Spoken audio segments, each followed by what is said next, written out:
Nama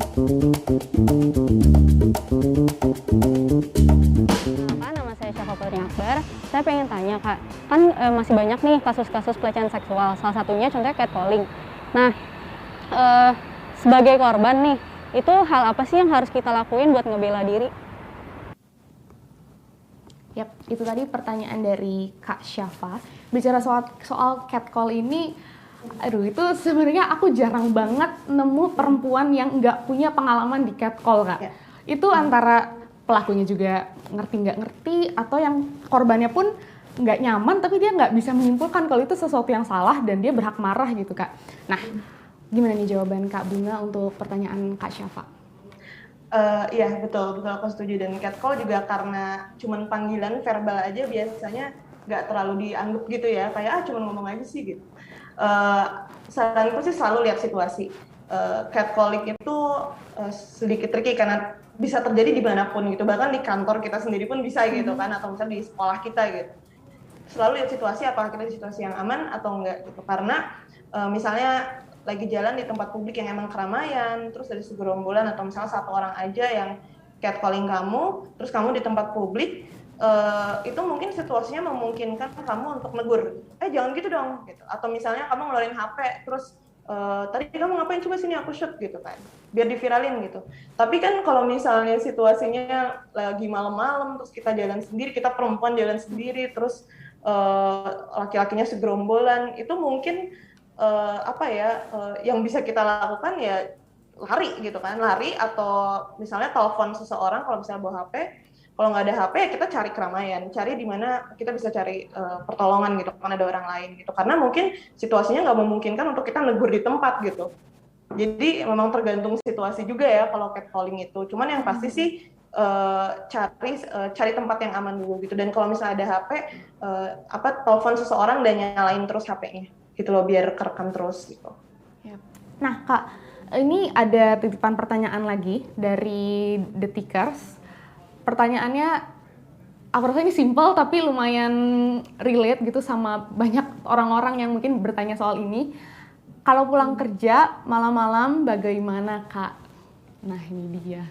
Ini apa ya, sesuatu yang bikin kita takut, tapi mungkin ini kan kondisi yang tidak bisa dihindari gitu ya, namanya juga bekerja atau beraktivitas sampai malam, ada rasa takut. Nah ini gimana pandangan Kak Bunga, Kak?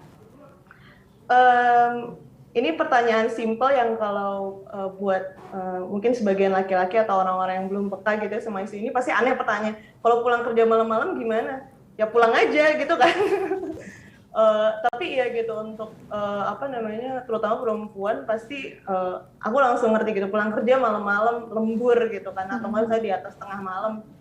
Kalau aku biasanya sekarang udah ada HP ya, kalau aku biasanya nggak cuma pulang kerja aja, cuman kalau keluar malam-malam ke tempat yang aku merasa aku nggak tahu nih ini di mana, aku share log terus, aku nyalain location sama teman-temanku gitu, dan aku selalu update, atau enggak aku nelfon temanku atau misalnya siapapun lah yang aku merasa aman dan bisa melakukan sesuatu kalau ada apa-apa terjadi sama aku, itu aku nyalain terus gitu loh. Jadi kalau misalnya aku ada diapa-apain atau dia ngedenger gitu kan ada sesuatu terjadi ke aku. Atau kalau misalnya Sherlock, biasanya dia ngeliat kan, kok ini arahnya nggak ke arah yang tujuanku gitu, tapi misalnya malah kemana gitu kan, kenapa gitu. Jadi aku selalu, kalau sendirian ya, aku selalu in touch sama orang gitu, untuk ngasih tahu keberadaanku di mana begitu. Dan juga mungkin kalau secara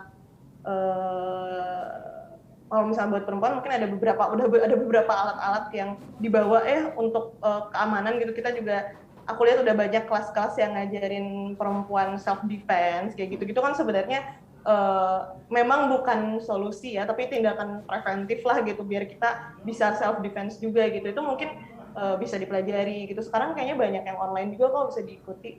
Atau ya bawa sesuatu gitu di tas. Kalau aku sih sebenarnya nggak bawa sesuatu ya, karena aku juga bingung mau bawa apa. Tapi kalau di luar negeri itu biasanya kan udah ada yang bawa kayak pisau kecil, kayak pisau kecil gitu, atau misalnya semprotan. Ya kayak semprotan buat mata kayak gitu-gitu kan. Aku mungkin yang bawa seperti itu juga membantu merasa aman gitu. gitu. Mungkin kalau boleh aku yang aku pahami nih Kak dari penjelasan Kak Bunga barusan, setidaknya tindakan ekstra tersebut bisa bikin kita yang harus pulang malam, entah habis bekerja atau beraktivitas, itu setidaknya kita bisa merasa selangkah dua langkah lebih aman gitu ya Kak.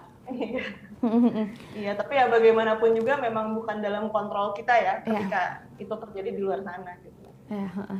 Nah, Kak, tadi kan Kak Bunga sempat sedikit banyak memaparkan juga bahwa salah satu trauma yang mungkin terbentuk dari kejadian seperti ini adalah perasaan atau pikiran ini salah saya gitu dari sudut pandang korban. Yang mungkin membekas dan tidak nyaman banget adalah rasa bersalah itu. Padahal kejadian seperti ini sama sekali terlepas dari kesalahan sang korban gitu.